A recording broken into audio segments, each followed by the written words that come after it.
Tom.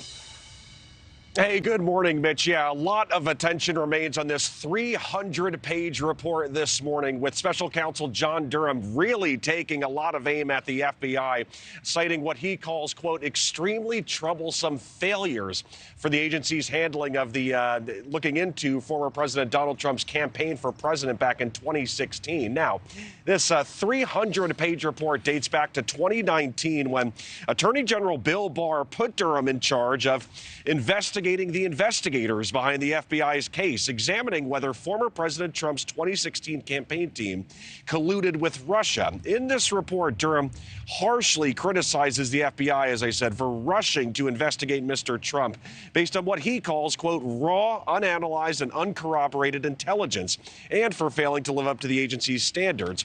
As part of this report, Durham concludes, quote, the FBI discounted or willfully ignored material information that did not support the narrative of a collusive relationship between Trump and Russia.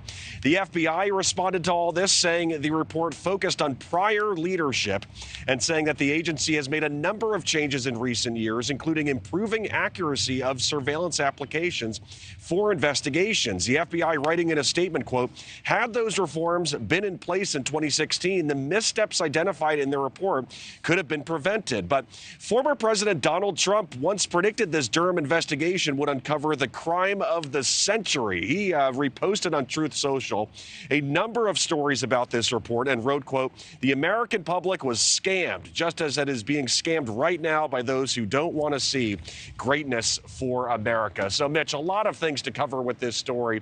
For one, this 4-year investigation that Durham led ended up costing over $6 million. And it also really only led to Durham only securing a guilty plea from one person tied to the FBI. 2 other criminal cases led to, 2 people tied to the FBI being found not guilty of any crime. So, again, a lot of fallout from this that we can expect, Mitch. Yeah, an investigation into the investigation that should have never happened, according to the investigator of the investigation. Does that make sense? I hope so. What sort of response might we see from Congress? Yeah, well, I mean, later this week on Thursday, House Republicans are holding a hearing dealing with the weaponization of the federal government. And you can very much expect this 300-page report to really fuel the flames of that debate. Again, dealing with the weaponization of the federal government. Also, House Judiciary Chairman Jim Jordan, a Republican representative, has called on Durham to come to Capitol Hill and to testify in front of the Judiciary Committee as soon as next week. So, again, Republicans really going to be bringing up this report and making sure it stays in the spotlight. Sounds like we have not heard the last of it. Tom Dempsey, thank you. Thanks for watching. Go to newsnationnow.com to find NewsNation in your cable lineup. And don't forget to click the red subscribe button below to get more of NewsNation's fact-based, unbiased coverage.